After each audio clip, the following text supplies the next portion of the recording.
Hello and welcome to Legislative Report with your state representative, Jamie Santora, who represents the folks in the 163rd District in Delaware County. The topic for this month's program is the state budget. And with me, as always, is Representative Santora. Welcome. Hey, Herb. Thanks for having me today. So we are, at the time of us recording and sitting down and talking about this right now, it is the end of June, end of the fiscal year. Everybody's working hard, all four caucuses, to try to come up with a reasonable and yet effective state budget for the constituents of Pennsylvania. That hasn't happened yet, but everybody's working hard on that. Let me ask you, first of all, what's the status as you know it with the way things are going? I know that all four caucuses are currently working together, which is very important. When you get to that point, that means some things can get done. First, you got to work things out within your internal caucuses, meaning the Republicans with the Senate of the House, right, with the Senate, and the Democrats with the Senate as well, along with the governor's office. Got all four caucuses working together. We've got the governor's office having meetings with our senior folks and just waiting for some results. But I think what you said, the most important part, is that it's got to be an effective budget, something that works. And of course, you are a member of the House Republican Caucus. What are the top priorities of your caucus, where you stand? What are your top priorities when it comes to putting together a state spending plan? One most important thing for me is education funding. It has been since I started. It hasn't changed.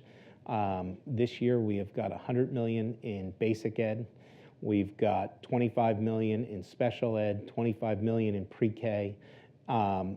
My concern is the $50 million that was cut out of transportation. That'll take about $250,000 out of my one school district, $30,000 or $40,000 out of another, and I'm not quite sure on the third. But that's important to those school districts, because if it's taken out of transportation and they lose that money, it's coming from somewhere. And one of the things I've been working to do is make sure that that money's restored. There is a hole in the state budget. How big is that hole? And I know it's changed over time. It usually is hard to quantify at any one moment, but where do we stand on that? That's one of the biggest issues we keep facing, is what exactly is that dollar amount? It's in the billions. Is it 1 billion, 1.5, 2 billion? The estimates we keep hearing is that $2 billion number. Okay. And the governor has already come out, which might have come as a surprise when he first said it, based on how the years things have gone in the past, and said he doesn't want any broad-based taxes. And that's something the House Republicans have been championing forever.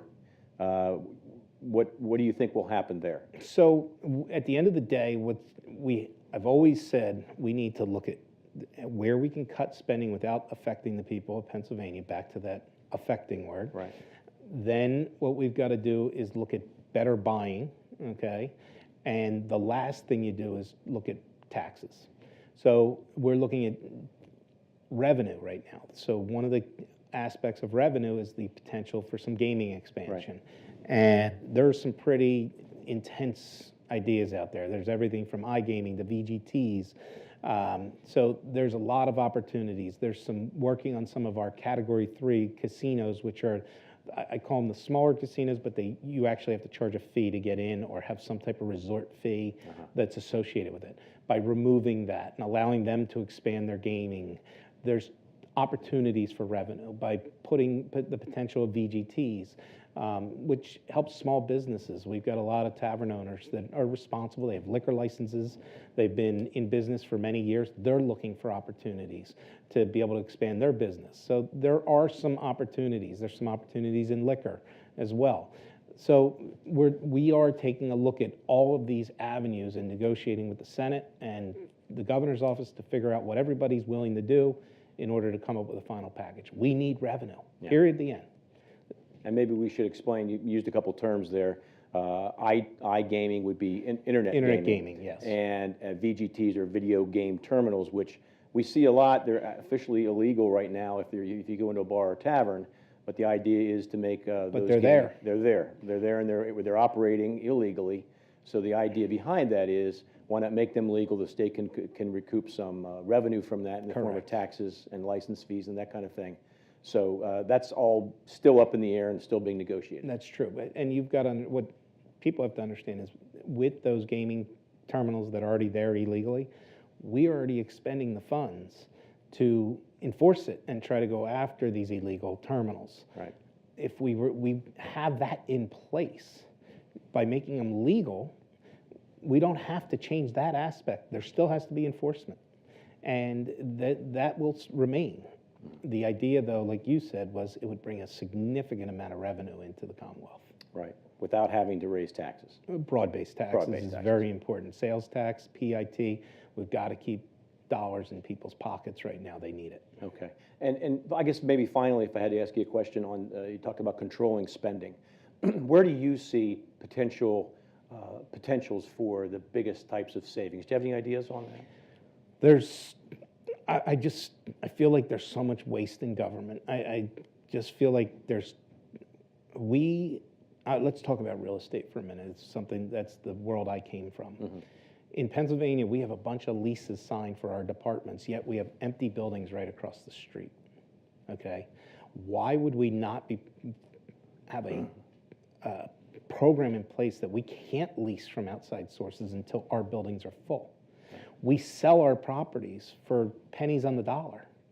We have a prison in Pittsburgh that's in a prime area. The only issue with the area is it has a prison in its backyard. Well, that prison's closing. We should be going out to the developers directly, going out for the highest and best use, and going out, take a little risk, and go direct instead of giving it to a municipality for pennies on the dollar and not bringing that revenue back in that Pennsylvania really needs badly. The phrase that's been used before is running government more like a business. I guess that's kind of what you're talking about here in terms of making sure you get the most bang for your buck. That's exactly right. There's a fair balance there of government is government, but there are many aspects of business that you can run a government like, right. And that's one of them. That could bring in significant revenue to the Commonwealth. Well, we're talking with State Representative Jamie Santora of the 163rd District. I know you're going to continue to, in Delaware County, I might add, I know you can continue to work with your colleagues on the House Republican side, but again, as you said, with all four caucuses to try to get this state budget hammered out. There's always a common ground. We need to find it. Thank you for joining me. Thank you. And that's all the time we have for this program. If you have any questions for Representative Santora, you can contact him through his district office, through Facebook, or through his website. You'll see that contact information on your screen in a moment. Thanks for watching. Please join us next time for Legislative Report with your state representative, Jamie Santora.